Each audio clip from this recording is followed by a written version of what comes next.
Hello, hello, and welcome to Keep Calm for Moms, where we talk about what it means to parent the next generation with grace and ease.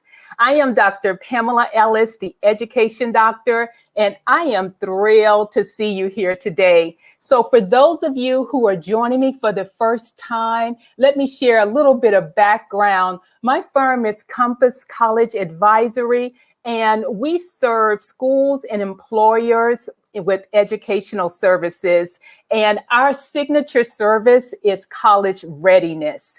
And Keep Calm is our proprietary framework, which stands for College and Accelerated Leadership Methodology.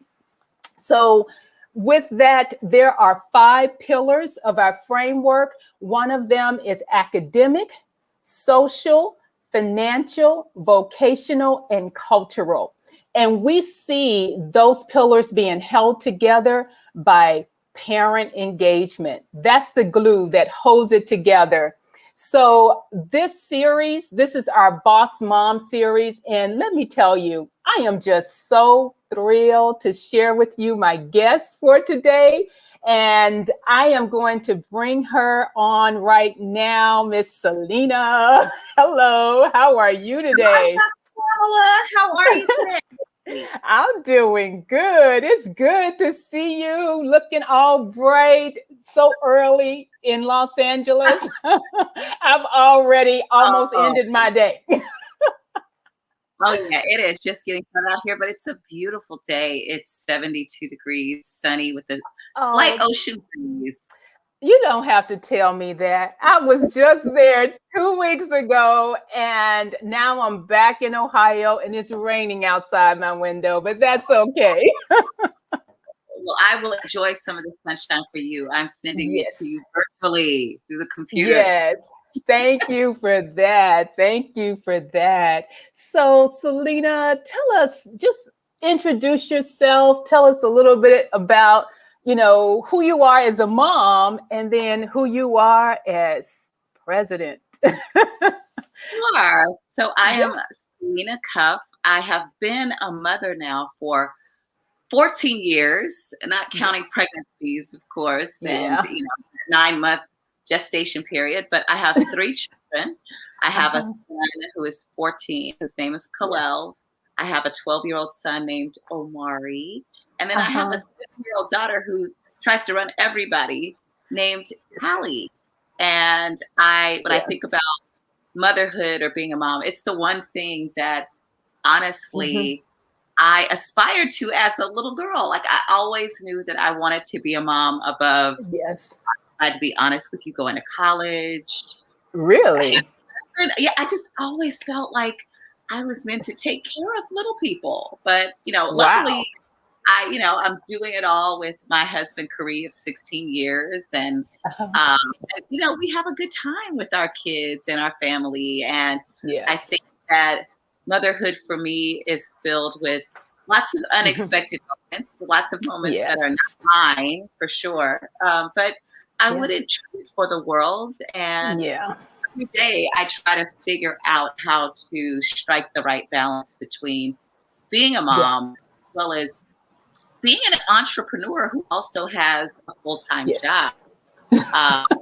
You really got to tell me about that one.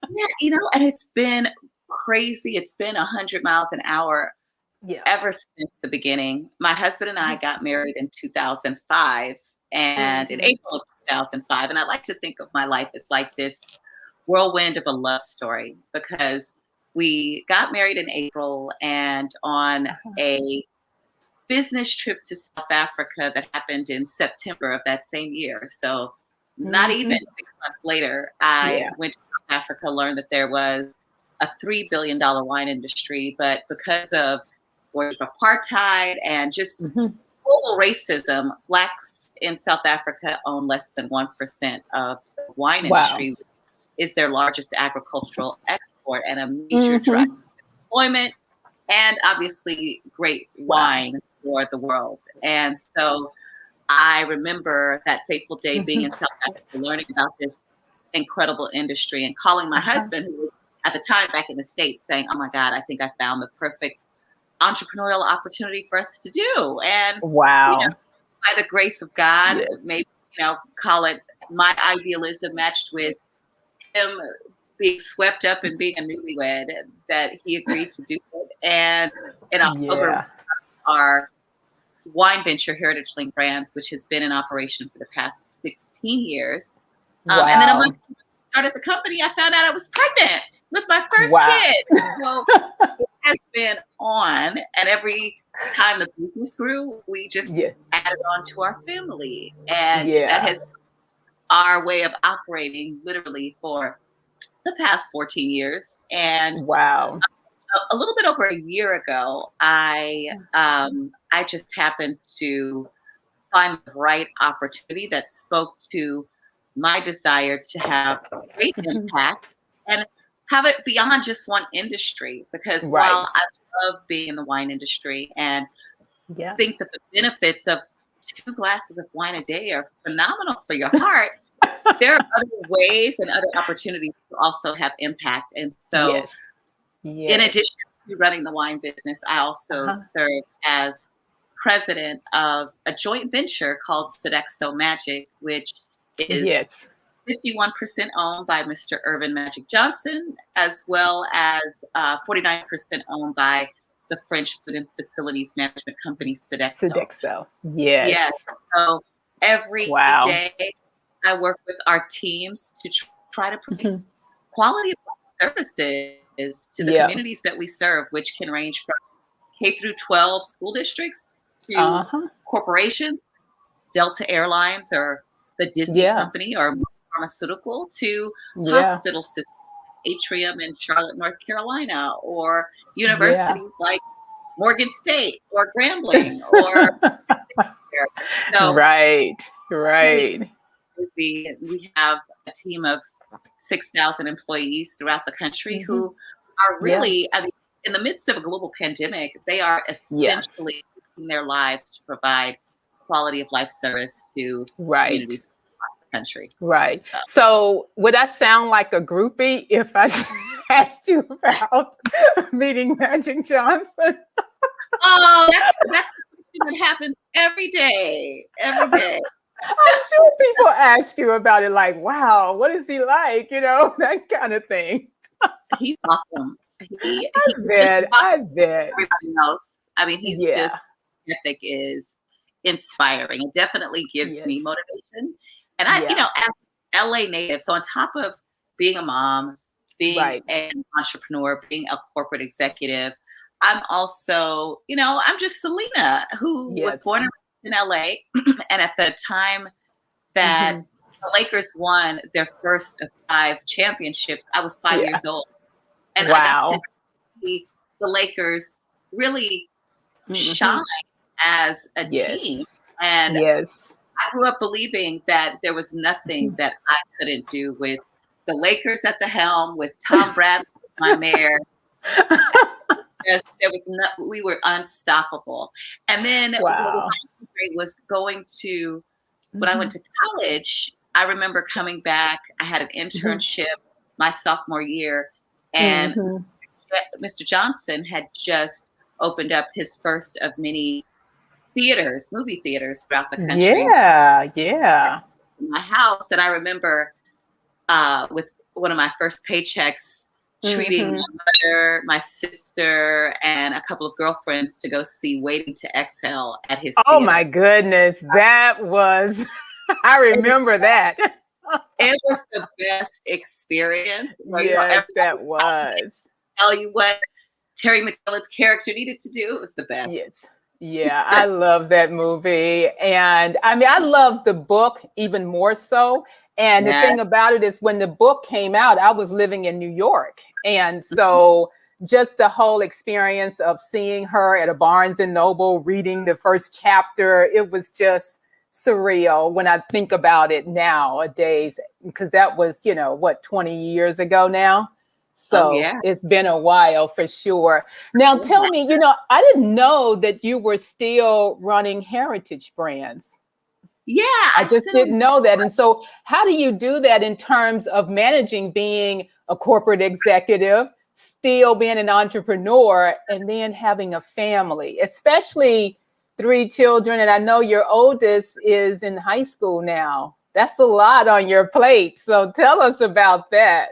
It is a lot on the plate, but I think one of the wisest lessons that I feel like I learned in business school is the key to success professionally, especially if you're an entrepreneur. And I don't even think it's exclusive to entrepreneurship, but the key to success is having a great team and having people that are around you that are strong, capable, and that are smarter than you are in their respective functional areas. And so I remember in 2010, my husband and I we looked at each other one day and we were like, we don't have pillow talk anymore. Like, we're in the bed wondering, like, oh, did you submit that purchase order? Did you call that vendor to tell them to do X, Y, Z? Yeah.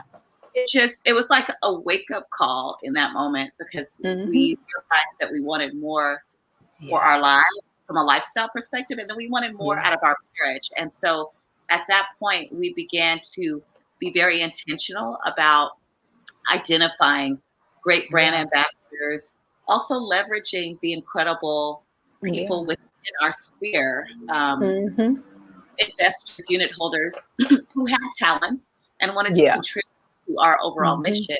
And so I would say that a lot of our success in being able to juggle both the entrepreneurial opportunities and, to be honest with you, the full-time jobs and building a business from scratch like Heritage Link Brands, they are like insurance protection, right? Especially in the middle of COVID. South Africa actually closed its doors to sales several times, like 2 or 3 times, largely to try to manage domestic violence cases that were happening in the country amidst the pandemic. And so I'm not involved in the day-to-day operations, but I do sit on the board.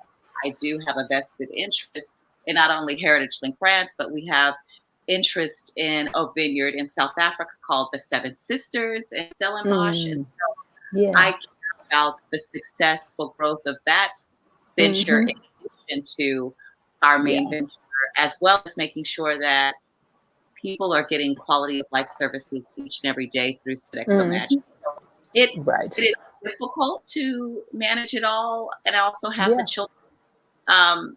Thank God for a very strong family support system that exists here. All of my family is here in the county area. And then my mother-in-law is here in town with me. She's visiting from Brooklyn, New York, to really hold down the fort. I mean, she cooks every day. So, you know, I'm not trying to balance it all. If I want to cook, it's because I feel like I want to express my love through my, which is not every day. But she is very much a critical piece of this whole puzzle of trying to figure it out and be able to declare that one has it all. And then my children, I feel like have been exposed to a lot and are also benefiting from this world where mom and dad are both actively working, traveling, not only traveling domestically, but internationally. And so my oldest son actually attends boarding school in New Hampshire, which is, 3,500 miles away from me. And so in some ways, there is, reprieve is not the right word, but I do get support from school, right? Because that's less child that I'm having to wake up in the morning. I mean, at this point, he's waking himself up in the morning, but it does help me in the sense of knowing that he's getting a best-in-class education. The dynamic of our relationship is still strong. We probably either chat or talk every day, but it's definitely, and I didn't have the social maturity to go to boarding school at his age. So it's just, it's interesting for sure to experience his and my other children's development in real time in a way that's very different than how I grew up as. Now, tell me this though, how would you say, how did you come about that decision? Because I know I made that decision as well in terms of allowing my own kids to experience boarding school. But I think that that can be a tough decision, especially sometimes for us as Black families to say, yeah, we're open to a boarding school, you know? So tell us about that. Yeah. So within my immediate family and even my Uh-huh. extended family, no one in our history has ever attended boarding school. So it was not even a thought when I pushed this kid Right. out 14, almost 15 years ago, that he would leave me 4 years early, because it does Hmm. feel like that in a way. Like Yeah. I get stares. I get blank stares. Like, you have a 14-year-old who doesn't live with you, and and I look at them and I understand, because I was that mom once upon a Yeah. time. But for Yeah. me, for our family, it was not my idea. It was Hmm. my son's idea, and it was Yeah. largely influenced by my husband's side of the family. My husband Uh-huh. did not go to boarding school. He actually went to New York City public schools, and he was one of those, when we first Mhm. had kids, that if he could go to public school, anybody could go to public school. We didn't need to go to private school. So Yeah. it's evolution for him. But in Yeah. New York, and I think on the East Coast versus Mhm. on the West Coast, it's much Yeah. more common for people It to go, is. because there's that dynamic of space, right? Like, Hmm. if you live in Rose, but especially Manhattan, homes are just not as large as they might be in Ohio or in Right. Texas. And so I think that there is a practical element to what makes people decide. And so Hmm. that wasn't my son's situation, but my husband's Yeah. brother's son Hmm. attended and graduating from boarding school this year in New Jersey, a boarding school called Okay. Blair. And Hmm. before we moved out west, which was the summer right before my oldest son's seventh grade year, he spent the day with his big cousin, enjoying Okay. here to Yeah. be him going college early. And I think that made Hmm. a profound impact on him, Yeah. such that when we moved to LA, and we actually, I, I, I had this vision of having all three of my children in the same. We moved to LA, and at the time, Hmm. my daughter was still in preschool, but my son Yeah. matriculated into the Brentwood School. Um, Yeah. and the Brentwood School for my son was, it was a culture shock, largely because within his class of seventh graders, which Right. there were roughly 120 students, there were only 3 boys that identified as Black. And there were 3 girls, but only one of the 3 identified as Black. The others identified as biracial. And so he wasn't Yeah. used to that growing up in Brooklyn, Yeah. or even he went to a school in Manhattan called the Dalton School, which was much Yeah. more racially diverse and Yeah. socioeconomically diverse. So for my son, the Hmm. school just did not feel right, and he complained about it. It's like, there's Yeah. no diversity. You're living in a world where in the 90s it might have been diverse, it might have been a certain experience, but this is Right. what high school looks like for me. I want to go back to New York, and I want to live with grandma. That's what he told me. I want to go live with grandma. I was like, Oh my goodness. Yeah. you're So not when going you to. hear that, that's when you know. That's when you know. And you know the Yeah. thing about it too, I think that there's a really big decision to make around, independent school versus public school. And then, just looking at what is that diversity mix in any school, Right. regardless of whether it's public or private, and that playing a role. And just as I, started out saying about the cultural fit, that's huge, whether it's middle school or high school. And it was a similar situation with myself, as far as making the decision for my kids, because they certainly got more diversity at the boarding school than they would have if they stayed local. Yes, So, and that was, I think, the yeah, biggest surprise. And right. when he expressed his discontent, I said, look, I will support you applying to a different school. If you're telling me this is not the school that you want to go to for high school, I will support it, but only under two conditions. Number one, the school has to be academically comparable or better than the school that you're at right now. And then number two, it has to be more culturally diverse than the school that you are in right now. Absolutely. The latter point wasn't as hard to accomplish. And so he went online and decided very early that his first choice was to go to Phillips Exeter. And 50% of the student body is international. The representation of Asian, Black, Latinx communities is actually more than national average. I think in his class of 220, roughly 40 students are African or African American from the entire global diaspora. And so he's getting what it is that he wanted, and he's doing things that I never imagined that he would have an interest in, like track and field, shot put, and discus. Really into it, and asking if he can work with the trainer when he gets back to LA. So I'm learning about this kid who is also, in addition to being a teenager at 14, he's also 6'4" and wears a size 16 shoe. So it's even hard to express that in some ways. I feel safer him being in Exeter, New Hampshire than I do with him walking the streets of LA at the present moment. And we as a society get past that.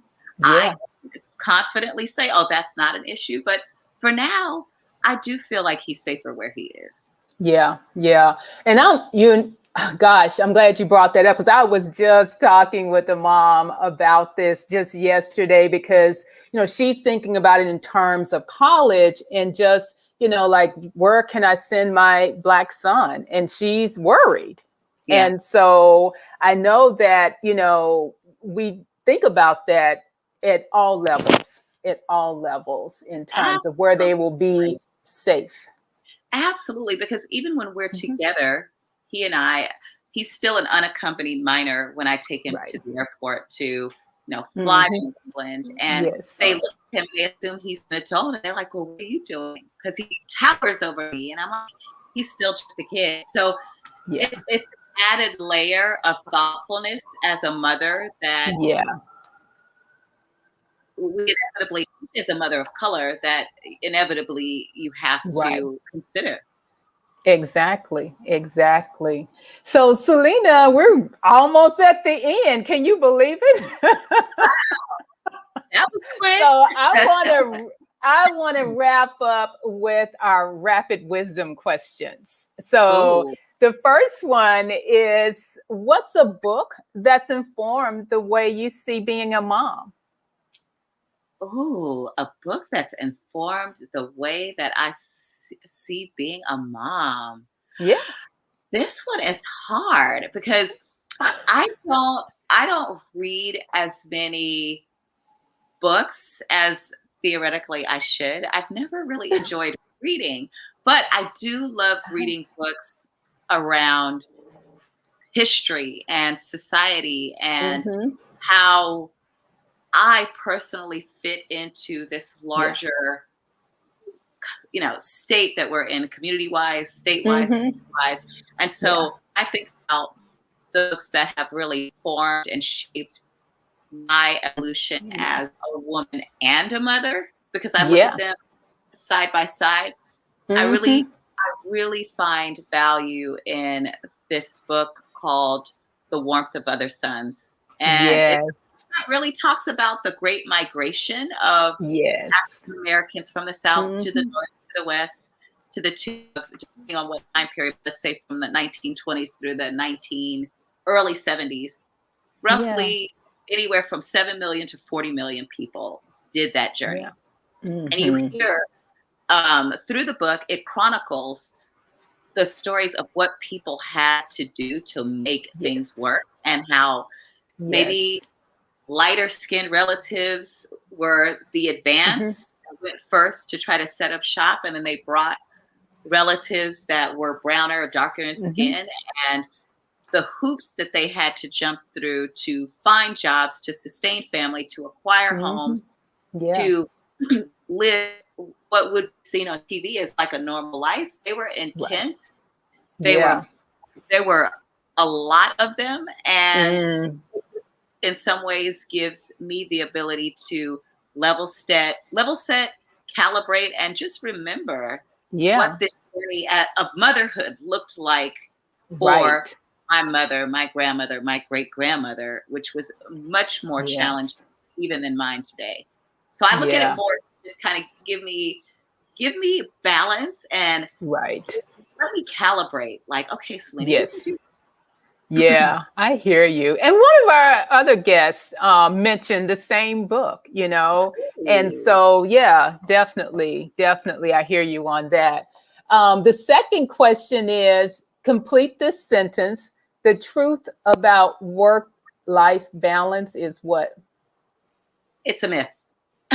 Oh, oh my goodness. It's a myth. I think work-life balance, I don't really believe in the notion of work-life balance. I believe Mm, in mental, physical, and spiritual balance okay. because we as human beings, we only use a, Mhm. fraction of our total brain capacity. Yeah. And when things are thrown at us, it really depends on what else is going on in our lives at that moment in Hmm. terms of how we are able to respond to either that surprise, that added pressure, or that Yeah. serendipitous joy that introduces itself into our world. And Uh-huh. so for me, it's really about striking the right balance with what I've got going on with my physical surroundings, where Yeah. I feel like my head is at from a spiritual, purpose driven side. And then Mm, how am I able to mentally juggle it all, knowing that right. the world can be a cruel, cruel place. And so I don't Yeah. make any presumptions around the work life balance. And I more Mm, so think about where am I in this moment? And do I need to take a pause and meditate? Because mhm. I'm a very big fan of transcendental meditation as a way to just strike balance. Do I Yeah. pray to God, or do I go and walk the Baldwin Hills Culver City stairs by my house so that I can get the cardio that I need to burn off Yeah. this energy that is inside of me? So that's the way Yeah. I think about it. Okay, real good. And the final one, the third one is if you could have a do-over as a mom, what would it be? Ooh, if I could have a do-over as a mom, I probably would have waited a little bit longer to have children. Mm. But not too much longer. And I had Mhm. my youngest daughter when I was 38, so I don't know if I would have had her much later than that. I know And that's real. I had my first kid at 30. It's not like I Okay. was a young mom, but in some ways, I Mhm. worry. Well, not worry. That's too strong a word. I wonder if I gave my marriage the attention that it deserved, getting Yeah. pregnant, you know, 6 months after I got married, because Right. we celebrated one anniversary together, just the two of us, and Hmm. it's been a house of five, or even more, largely because growing up or raising my Yeah. kids in New York, I did it in a multi-generational household, which I also think is a secret sauce that not enough people Really? recognize or Mm. do. And of course, this assumes that you have a strong and healthy Yeah. relationship with your in-laws, or your husband does Yeah. with your family, because it's not for the faint of heart if It's you don't not. have that dynamic. Hmm. I think that I may have perhaps given my marriage one more year, and myself one more year of just waking up whenever I want to. Yeah. Okay, great. Well, thank you so much, Selena. This has been wonderful, Oh, wonderful. thank And you, so, Dr. oh, you're Love welcome. time. You're welcome. You're welcome. So I look forward to talking with you again and also just seeing your brilliant star just continue to rise. So thank you so very much. So wasn't that a great interview? I thank you all so much for joining me today. And if you are a mom of a teen, I want to share with you my college prep survival toolkit, because I want to make sure that you have a roadmap and an action plan for whatever grade level your teen is now. There are a lot of decisions that you have to make, as we already just talked about, especially around school choice and thinking about courses for the upcoming year. So definitely take a look at the College Prep Survival Toolkit, and I will add it to the comments, and just look forward to talking with you next time. Take care.